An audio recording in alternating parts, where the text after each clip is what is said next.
Construire, hein, mais c'est à l'idée. Oui, là, même la bicyclette, ils vont être obligés de la décaler plus dans la forêt parce qu'elle est. Et là, nous, plus distants, ils ont mis des barrières, puis les zones sur la plage.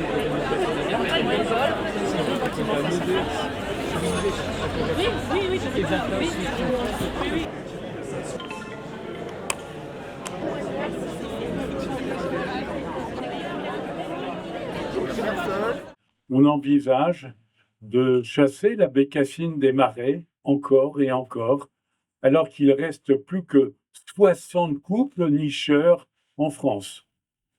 Au moment où je vous parle, on envisage de réutiliser des néonicotinoïdes qui avaient été interdits. On envisage de laisser tomber les haies. On envisage de considérer la biodiversité comme pénalisante à l'égard de l'agriculture. On envisage tant de choses qui, peu à peu, favorisent le déclin de ce vivant. C'est inacceptable. Le 20 octobre dernier, j'ai rencontré Agnès Pannier-Runacher. Je lui ai proposé 10 mesures simples, pas chères, capables de valoriser l'action qui mérite d'être engagée pour la biodiversité. Un exemple simple, mettre des morceaux de fleuves en réserve, faire de l'estran des possibilités pédagogiques pour les enfants et bien d'autres choses encore. Considérer par exemple que si les ésotes sont condamnés pendant 3 ans minimum, alors que l'espèce protégée ne l'est que pour 1 année, on pouvait équilibrer la protection des espèces et la destruction des animaux dits nuisibles. Aucune réponse à toutes ces sollicitations. Aucune réponse. Et c'est une façon aussi de se retrouver en famille, d'avoir des projets communs. Eh bien, c'est un peu l'idée de cette nature en deuil de la LPO, c'est se retrouver en famille, c'est se dire qu'on se tient les coudes, qu'on ne baissera pas les bras, qu'on se battra, que notre détermination est toujours aussi présente, vive, pour que vive la nature et qu'on n'assiste pas à des printemps silencieux.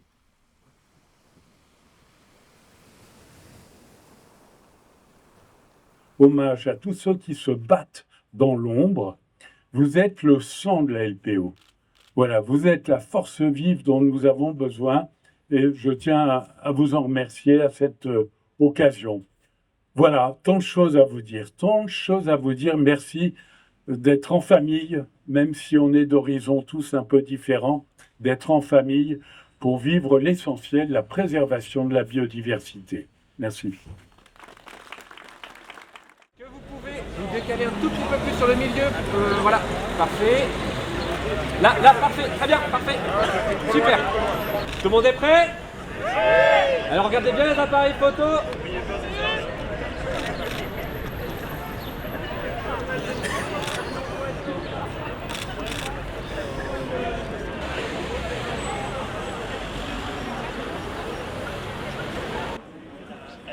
Tu veux que je tourne?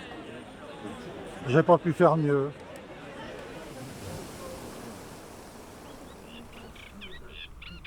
Le deuil d'une nature dont les océans, en théorie, sont sanctuaires, les rivières vivantes, les forêts éclatantes de santé et les champs habités de 1001 murmures. Désormais, les milieux marins sont asphyxiés, les zones humides s'assèchent, la faune sauvage s'estompe et les printemps deviennent silencieux. Nous portons le deuil d'une société dont le devoir est de protéger son patrimoine naturel. La communauté scientifique s'accorde pour parler de la 6e extinction de masse, la dernière ayant provoqué, vous savez, la disparition des dinosaures et de l'essentiel du vivant il y a quelques 66 millions d'années. Mais cette fois, il est avéré que cette disparition pourrait être le fruit des actions de l'homme. Nous portons le deuil du courlis avec grêle, qui s'est effacé il y a quelques semaines, officiellement éteint d'Europe continentale. On porte le deuil de passereaux communs, comme les moineaux ou les hirondelles, qui voient leurs effectifs s'effondrer. Paris a ainsi perdu 75% des légendaires CAF qui sont disparus en 20 ans. Nous portons le deuil des ambitions écologiques de France et de ses responsables politiques, en dépénalisant des atteintes graves telles que la destruction d'espèces protégées et l'arasement des haies champêtres, en assouplissant la réglementation sur les pesticides. La loi d'orientation agricole votée le 20 février a mis brutalement fin à un demi-siècle de progrès en matière d'environnement. Dans notre pays, on était plein d'espoir en 1976, lorsque cette loi fut votée, cette loi qu'on qualifie volontiers de loi de protection de la nature. Aujourd'hui, qu'en reste-t-il? Nous portons le deuil de la démocratie participative quand les résultats des consultations citoyennes sont ignorés. Les lanceurs d'alerte sont criminalisés et que des attaques injustifiables sont orchestrées contre des organismes publics qui sont essentiels, des établissements publics admirables. Je pense à l'OFB, je pense à l'ADEME, à l'ANSES, à la CNDP et à l'Agence Bio. Nous portons le deuil d'une Europe qui a dit devant les lobbies industriels en abaissant le statut de protection du loup et qui renonce aux ambitions de son pacte vert et de sa politique agricole commune. Nous portons le deuil d'un monde où les conférences internationales comme les récentes sur le climat, la biodiversité ou la pollution plastique ne sont plus qu'une succession de rendez-vous manqués avec l'avenir entre discussions stériles et vaines promesses. Dans le contexte géopolitique actuel, que peut-on vraiment attendre de la conférence des Nations Unies sur l'océan, l'UNOC, qui se tiendra à Nice en juin prochain? Que tout le monde, notre planète est pourtant à bout de souffle, au bord de l'extinction. Pour en finir avec cette anaphore funèbre, nous portons le deuil d'une planète vivable, à léguer à nos enfants. Selon la plateforme intergouvernementale scientifique et politique sur la biodiversité et les services écosystémiques, l'IBES, la destruction des habitats naturels, la surexploitation des ressources, la pollution, le réchauffement climatique mettent en péril les économies, les moyens de subsistance, la sécurité alimentaire et la santé des populations partout sur la Terre. Pas de planète B, même si certains envisagent d'aller conquérir Mars. La protection de l'environnement doit cesser d'être le bouc émissaire d'un système productiviste obnubilé par la croissance et le profit qui asservit les paysans, trompe les citoyens et assassine les écosystèmes. L'Europe a perdu près de 800 millions d'oiseaux en moins de 40 ans. L'oiseau, vous savez, c'est l'indicateur de l'état de la biodiversité. Là où il est présent en nombre, c'est tout le cortège du vivant. Les mammifères, les batraciens, les insectes qui s'épanouissent. Là où il disparaît, eh bien, c'est la biodiversité qui s'estompe. On assiste à ce triste spectacle actuellement. Alors chacun, à son échelle, a le pouvoir d'agir.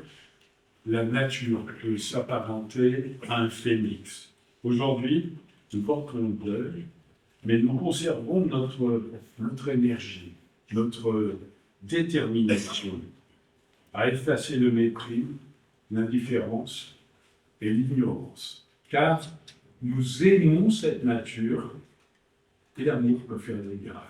Voilà. La nature doit nous rassembler, elle aspire à l'union et non à la division pour que vivent les printemps qui chantent. Merci. C'est que dans les 20 dernières années, on a vu disparaître 70% des cortèges d'ASEC à cause de l'utilisation des pesticides dans l'agriculture. On a vu disparaître 40% des cortèges d'oiseaux de champ à cause des pesticides utilisés en agriculture. Et plus on en utilise, et plus on fait disparaître la biodiversité, et plus on en aura besoin. Avec une petite saillie au passage, c'est que quand on affaiblit la fertilité des sols avec ces mêmes pesticides, mais aussi avec ces engrais de synthèse, on continue d'alimenter aussi l'effort de guerre de la Russie, parce qu'on se rend dépendant d'engrais qui viennent de l'autre côté là-bas de la frontière russe, parce que le gaz russe est pas cher, et parce que la Russie est le plus gros producteur d'engrais de synthèse. Alors que, en faisant de l'agronomie, on inverse complètement cette tendance, on s'affranchit de cette dépendance au gaz russe, on s'affranchit de cette dépendance aux engrais de synthèse, et on redécouvre les vertus de l'agronomie qui fait revivre la biodiversité et qui s'attaque frontalement au dérèglement climatique. Et puis il y a l'engagement politique, l'urne. La LPO est apolitique. Et même s'il y a des verts un peu présents, ils sont toujours dans nos pattes. Les verts, ils sont là, la LPO est apolitique. Simplement, notre travail est d'éclairer les politiques, toujours et encore. On a cette victoire de la 69. Alors bien sûr, ils vont bouger encore. Bien sûr qu'ils vont essayer de coûte que coûte faire aboutir les travaux. Mais on a quand même, grâce au recours des écologistes, grâce au recours de structures comme la LPO, fait avancer le droit. On crée des situations de jurisprudence qui donnent toujours plus de force à l'écologie et à l'environnement sur des projets absolument destructeurs et sur des politiques publiques qui ne sont plus les bonnes si on veut être au rendez-vous de l'histoire pour les générations futures. Donc je vous le dis en toute humilité, on a besoin de vous et vous êtes utiles. N'hésitez pas à nous interpeller pour faire bouger les choses.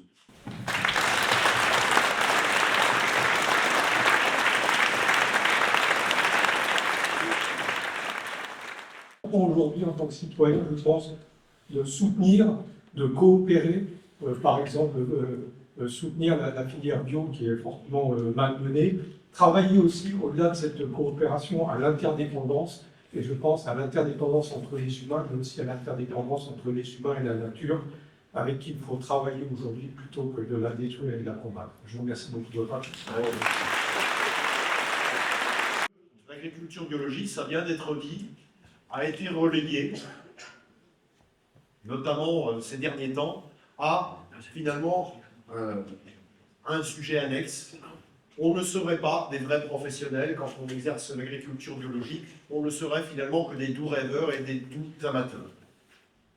On installe dans l'imaginaire commun de magnifiques œillères, des œillères pour le grand public, mais des œillères aussi pour une bonne partie de nos représentants dans les instances et une bonne partie de nos parlementaires. Heureusement qu'il en reste une partie qui est avisée et perspicace, mais on installe des œillères sur un seul modèle, une seule vision de l'avenir, l'avenir vers l'exportation sur une compétitivité internationale toujours prédominante et dans laquelle, évidemment, il n'est plus question de dépenser le moindre centime pour aller protéger cette biodiversité. Ces œillères, c'est l'invisibilisation de l'agriculture biologique, c'est la standardisation de notre alimentation. Il n'est plus question d'accorder de l'importance à des variétés anciennes, il n'est plus question d'accorder de l'importance à des assolements, donc à de la variété qu'on installe sur nos fermes. Une ferme en agriculture biologique aujourd'hui, c'est au minimum 10, 12, 15 cultures différentes. C'est des animaux de toutes races, de toutes sortes. C'est de la diversité. Aujourd'hui, est-ce qu'on a encore conscience que 75% de notre alimentation est apportée par 12 espèces végétales et 5 espèces animales ?